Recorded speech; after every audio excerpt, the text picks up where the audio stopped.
Before I introduce Brian Lilley, please subscribe and donate to keep this analysis on the air.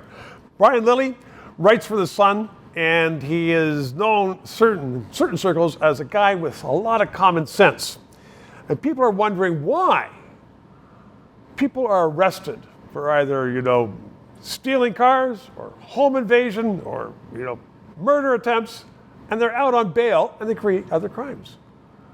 You wrote a column recently about that. You've written a few. Why does the government fail to change the laws to keep people in jail if it's clear that they've broken the law? I was talking with a Liberal recently who just was expressing their frustration to me about, we double down on bad policies.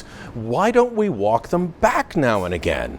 And this is one of them. Look, in 2019, the Liberals passed Bill C-75, and it followed the same pattern as progressive jurisdictions elsewhere.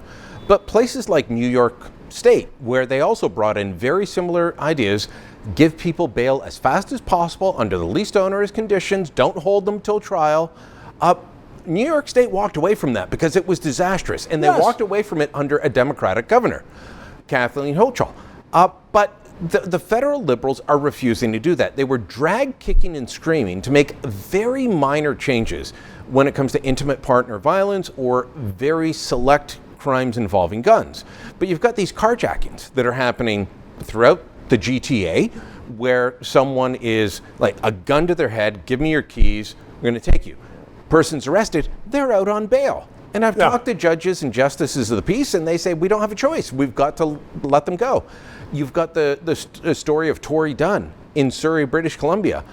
She was murdered, and the guy charged was released. This wasn't bail, but he was released despite the fact that he's got a 76% chance of reoffending.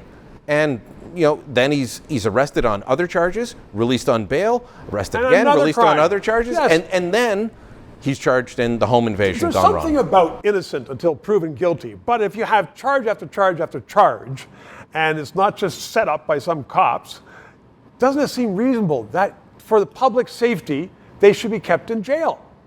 Yes. The government doesn't agree with that, I know, but most people do. But the government doesn't, and there are some people in the judiciary who don't agree either. And we've got to change that. They haven't been carjacked. Well, they don't live near the areas where this happens. Our federal justice minister has had his own car stolen 3 times. Do I think that everyone needs to be locked up? Do we need to go to 3 strikes and you're outlaws like in the States? No.